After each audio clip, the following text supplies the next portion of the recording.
Scotland to present us talk characterizing golden eagle territorial boundaries, please. Good morning, everyone. Just before I start, I'd just like to thank the organisers for last night's Shindig Do party. Very enjoyable. And looking round at the bleary eyes, I think a lot of you had a good time. So I'd like to thank Elvira and the organisers. Okay, just a quick introduction. My name's Derek Spencer. I'm a third year of a PhD study in conservation of golden eagles at Perth Mountain College in Scotland.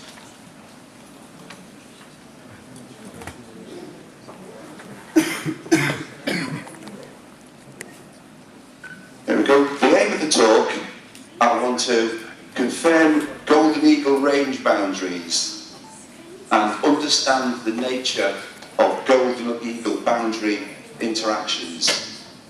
Eagles don't say where they live, they're difficult to identify. So all my observations, I'm giving a very informed guess at which eagles are in which territory. But hopefully by my observations you'll possibly agree with me. Right. My study area, it's the Foinavan Special Protection Area. It's 1,000 square kilometres.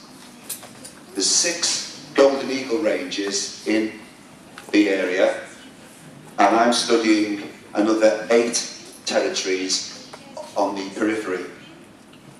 It's a rugged mountainous terrain, and the main prey for the golden eagles, ptarmigan, grouse, there's voles, deer and sheep carrion, and assortments of other foods.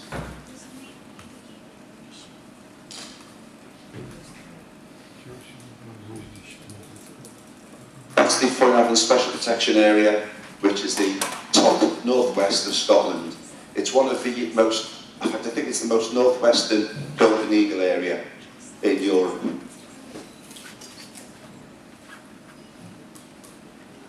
These are my 14 ranges that have been designed by the PAC model, which is the Predicting Aquila Territory model. It's a mathematical model. And I'm not querying the makeup of the PAC model today.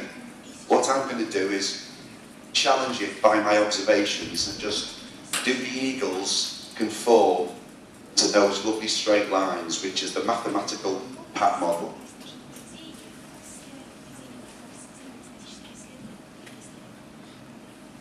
Right. A very quick summary of the PAC model. Golden eagle ranges can be approximated by Thiessen polygons, roughly with a 6-kilometre cut-off. Golden eagles are more likely to use habitat close to the range centre and close to ridges. They're unlikely to use some habitats, water, closed canopied woodland, arable, improved grassland, etc.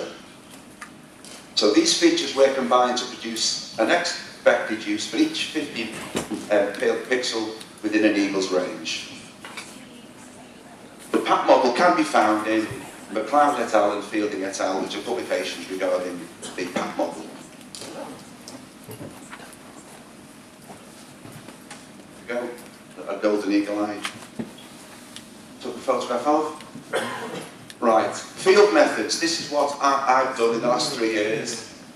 I've had 275 observational days in the field watching for golden eagles.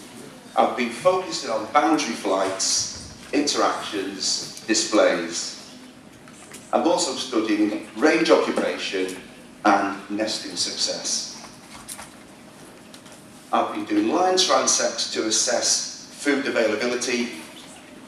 We've satellite tagged some young birds, and I'm looking at the historical documents for territories going back to the 1800s on some of my older estates in Scotland.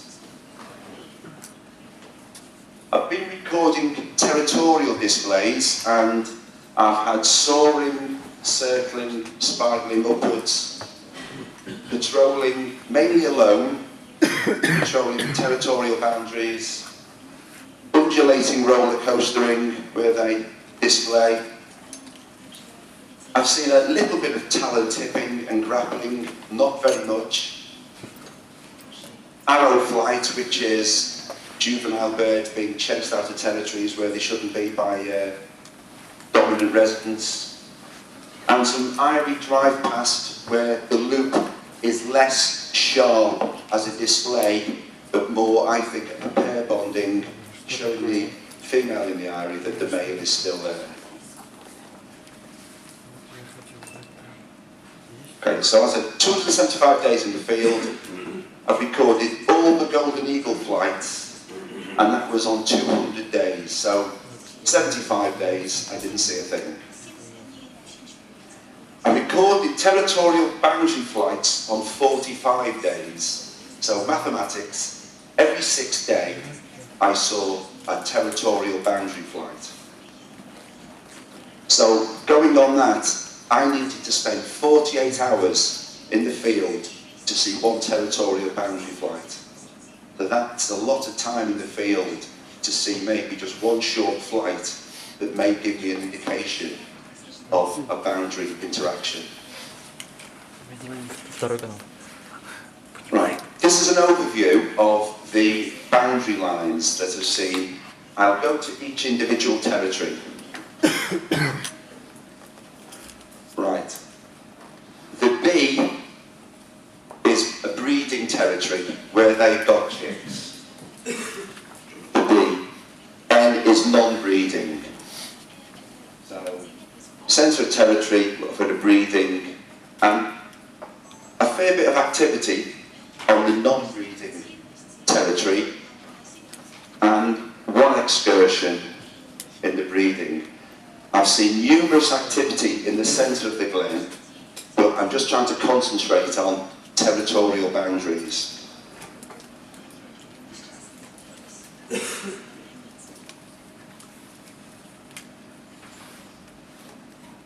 Again,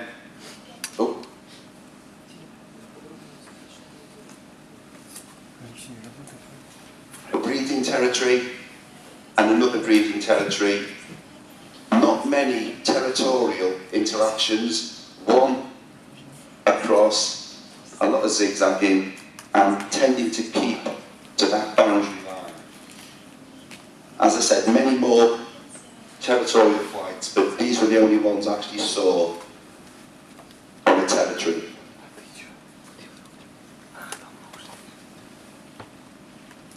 Now this is a bit complicated one. This is where I have got a big area that is being shared by at least 2 pairs of golden eagles. I've got 2 non-breeding territories, and I have an awful lot of activity. The purple is from this territory, and the green is from this territory.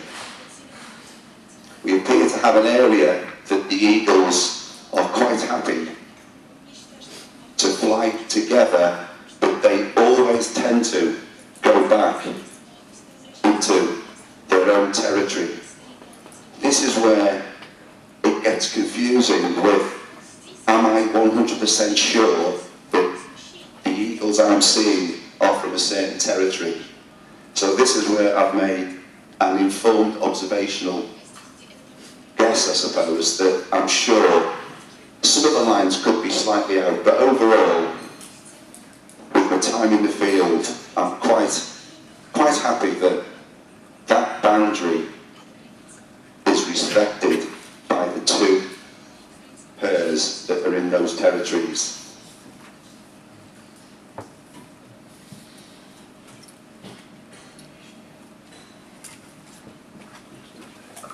This is the actual borderline where the territory action is. That is the ridge where the activity is taking place. One pair of eagles go back that way, and the other pair fly here. So that area there appears to be, well, I did call it no man's land, but obviously it's no eagle's land. It seems to be used by both of the pairs.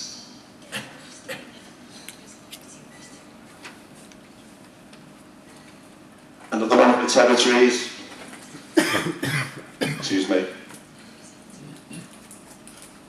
non-breeding, again, non-breeding, awful lot of activity on that mathematical boundary, one excursion to a breeding pair, but it didn't stay very long. So again, tending to honour this mathematical boundary.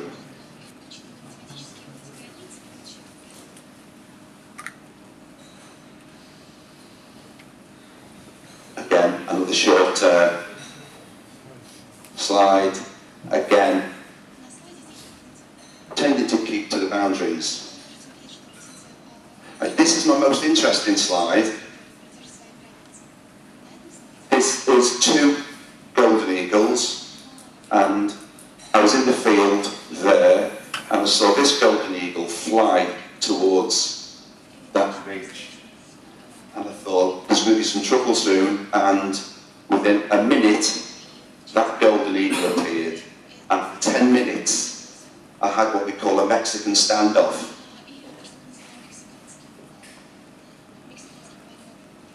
And they just hovered, waited, sized each other up, and then eventually, that golden eagle went back that way, and that golden eagle dropped down to where the diaries were, down there.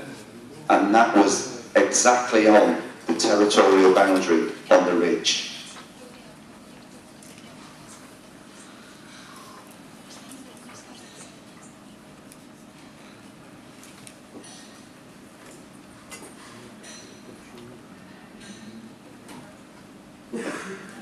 That is the ridge, and that was the point where the interaction was. So the territorial boundary on the PAT model is the ridge, and it was just there.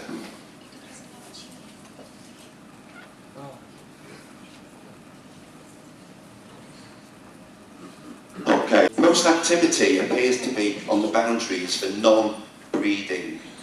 The breeding birds don't appear to be too bothered with territorial disputes.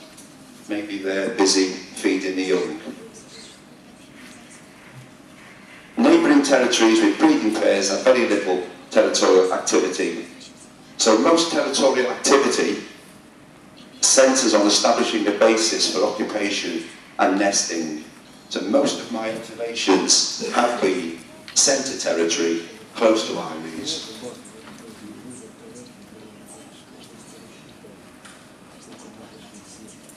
I'd just like to thank my supervision, my professors Martin Price, Liz Marsden and Des Thompson, and the estate have been really good.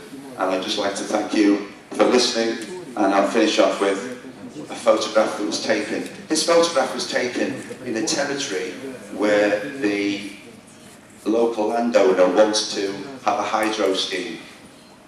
Due to photographs like this and my work this year, I've managed to get the Scottish Government to put a hold on the hydro scheme for at least 2 years. So hopefully it won't happen, and I'll still be able to see golden eagles flying in my territories like that. Thank you very much.